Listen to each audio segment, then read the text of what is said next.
sweet like a buttercup. You're a Barbie doll. Show them all what I'm made of. Strut down the hall. Won't stop till I get enough. Welcome back, everyone, to another deep dive. Today, we're going to be taking a look at a pretty tough topic. Yeah. We're going to be looking at the accusations of sexual misconduct that have been levied against author Neil Gaiman. Oh, wow. Yeah. And we're taking a look at this based on an article from NDTV. Mm-hmm. And this article is titled, Author Neil Gaiman Raped His Child's Babysitter in Outdoor Pool Report. Whoa. As you can see, that's a pretty intense title. Yeah. And we're going to be taking a look at the details of this article and kind of what it means, on a wider scale. Yeah, it's important to keep in mind right off the bat that these are just allegations. Right. The principle of due process is really important here. Yeah, for sure. It's all about, understanding the context and everything like that. Right. And so in this article from NDTV, they detail accounts from 8 women who have alleged various forms of misconduct by Gaiman, including things like assault, coercion, and abuse. And one of the things that I found really interesting was that these accusations that are detailed in this article actually follow a very similar pattern to accusations that were made by 5 other women. Interesting. In a podcast series. Okay. That was released back in July of 2024. So there's sort of a pattern that we're seeing emerging. Yeah. I mean, there's a lot of consistency between these different accounts. And interesting. yeah. So, for example, one of the women who was interviewed for this article, she worked as a nanny for Gaiman's family. Okay. And she alleges that he assaulted her on 2 separate occasions. Oh, wow. Once in a bathtub and then later in a hotel room. And get this, his son was present. Oh, my God. In the hotel room. That's... And the article even includes some direct quotes from the nanny where she alleges that Gaiman asked her to call him master. Oh, wow. And referred to her as a good girl. Oh, gosh. That's really troubling. These are very serious allegations. And, it does make you think about the potential power dynamics that might have been at play, especially given that a lot of these women were in their 20s at the time of the alleged incidents, while Gaiman was, in his 40s or older. Yeah. That age gap definitely adds another layer to this whole situation. And things get even more interesting here. Okay. Because J.K. Rowling. Oh, wow. Yes, the J.K. Rowling has publicly weighed in on this matter. Interesting. So what does she have to say?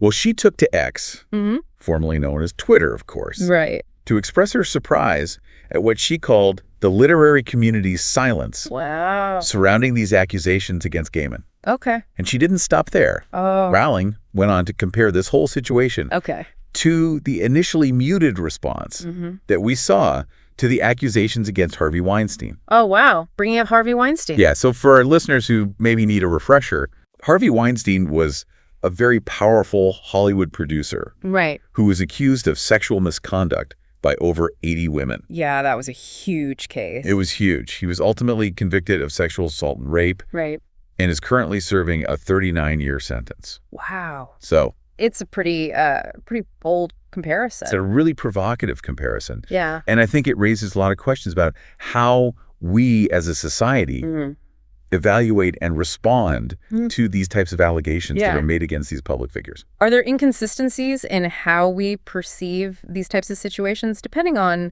what industry is involved? Yeah. I mean, are we applying different standards? Yeah. Or different levels of scrutiny? Exactly. Based on a person's profession or maybe the power dynamics that we perceive in their particular field? And to be clear, Gaiman hasn't been charged with any crime, unlike Weinstein. Right. But the sheer number of accusations and some of the recurring themes that we're seeing in these stories, it's hard to ignore. Yeah.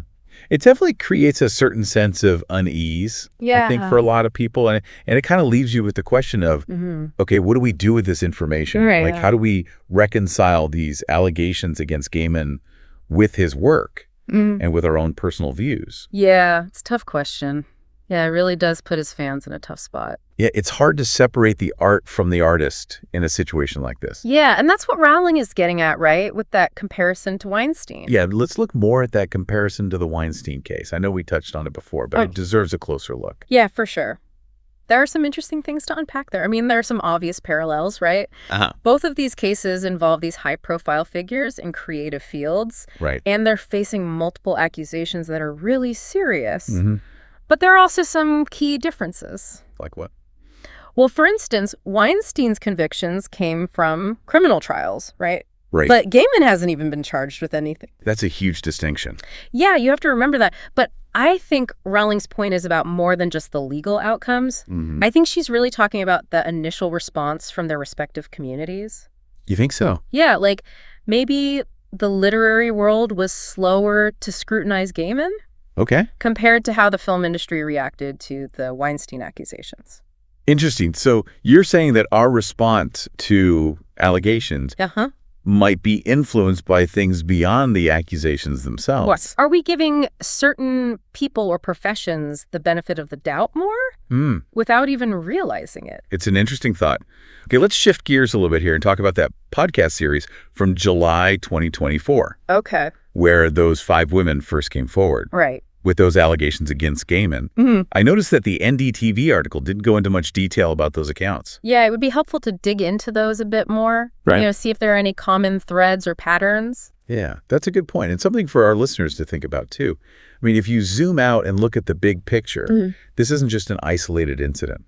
You're right. We've seen this happen before with other prominent figures in different fields. Exactly. It seems like this case is part of a larger conversation. It is. About power and accountability and how we respond to these allegations of misconduct. Yeah, and especially when it comes to people with a lot of influence. It feels like we're in uncharted waters here in a lot of ways. I agree. There's so much to unpack here, and there are no easy answers. It really makes us examine our own assumptions and biases and to look at these situations from different angles. So let's bring it back to you, the listener. Yeah. What are your thoughts on this? Yeah. How are you processing all of this in light of Gaiman's work and his public persona? We're not here to give you the answers, but we do want to encourage critical thinking and open discussion. Oh, sure. This case, like a lot of others, challenges us to face some uncomfortable truth. Yeah. And to talk about things that are hard but important. It definitely makes you think about your own views and values, doesn't it? Yeah. Okay, so as we keep exploring this case, we have to remember not to rush to judgment. Right. Due process is vital, and we can't spread rumors or speculation that could be harmful. Absolutely. But we also have to acknowledge those who have made these accusations and treat them with respect and sensitivity. This whole situation just brings up so many ethical and societal questions. It's overwhelming. I think that's the biggest takeaway here. Yeah. There's no simple fix and no one right way to look at this. It reminds us that these issues are really complex and need to be understood from different perspectives. So to wrap up our deep dive into the accusations against Neil Gaiman, what's the most significant part of this story for you? I think it's the bigger conversation that it starts. About power dynamics, accountability, and how we deal with these allegations when they're in the public eye. It really highlights the importance of critical thinking and making informed decisions. Right. And having respectful dialogue, even when it's about tough subjects. Yeah, it makes you think about, what our role is as consumers of art. Right. Like every time we read a book or watch a movie or listen to an album, we're supporting the person who made it. Yeah, and when that person is accused of something like this, it makes things a lot more complicated. For sure. Like, are we okay with supporting them even if these accusations are true? It's like you're weighing the value of their art against the potential harm they might have caused. Exactly, and there's no right answer. Right. It's a personal choice that everyone has to make for themselves based on their own values and all the information they have. And the possible consequences of their actions. Yeah, it's tough. But it's important to talk about these things even when they're uncomfortable. I agree. The more we have these conversations, the better prepared we'll be to make good decisions.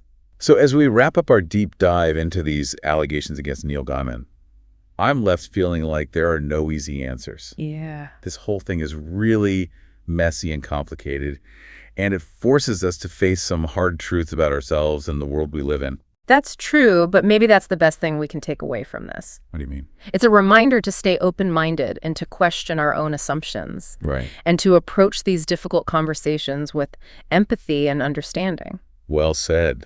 And that brings us to the end of our deep dive. For our listeners out there, we'll leave you with this final thought. What responsibilities do we have as consumers of art when the artists we admire are accused of wrongdoing? It's something to really think about. Thanks for joining us. Sound the alarm. I'm coming up. We'll have a ball. I'm sweet like a buttercup. You're a Barbie doll.